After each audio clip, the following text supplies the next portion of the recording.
What is the intrinsic value or fair value of a company? Before we go into the intricacies of analyzing companies and their potential return, we need to first have a baseline understanding of stocks and the overall stock market. Quote from Warren Buffett: "If you aren't willing to own a stock for 10 years, don't even think about owning it for 10 minutes." This quote from Warren Buffett emphasizes an important mindset for investing, a business owner mindset. When you put your hard-earned money in the stock market, you are not buying random ticker symbols that you see on your brokerage platforms.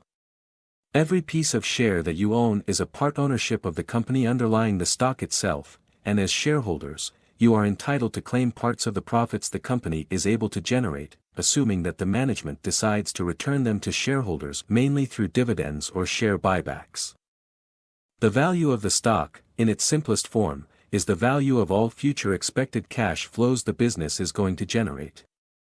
Furthermore, it must be the present value of all future cash flows, as there is an opportunity cost on cash that comes in later.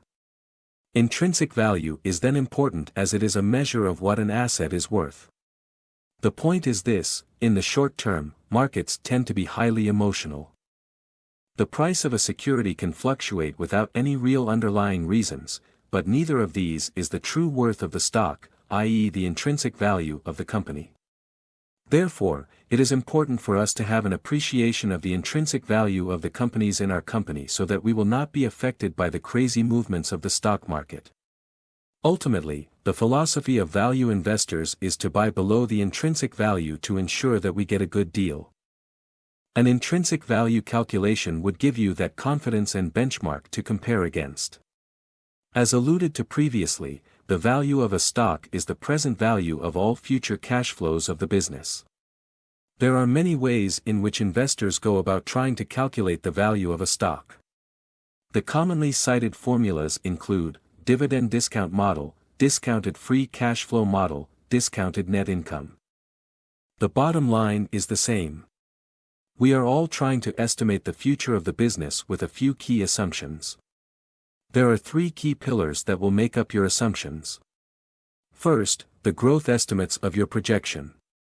Is the company in a sunrise or sunset industry? Does it have a particular competitive advantage that will enable it to grow sustainably? Can it outgrow its competition? Are there any tailwinds or headwinds to prevent or aid the company's growth moving forward?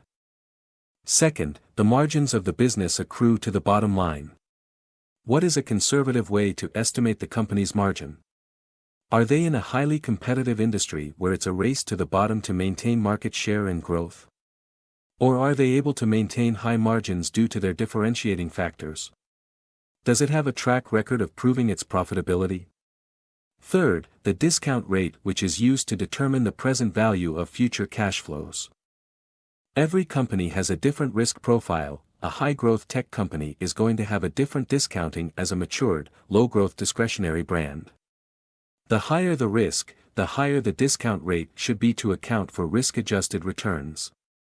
Here's the bottom line. On top of finding undervalued stocks, you must make sure that it is first a strong and good company.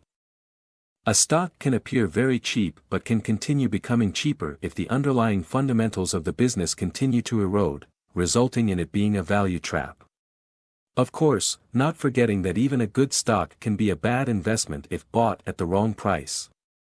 Thank you so much for watching. I hope you found this information valuable. Subscribe if you liked it.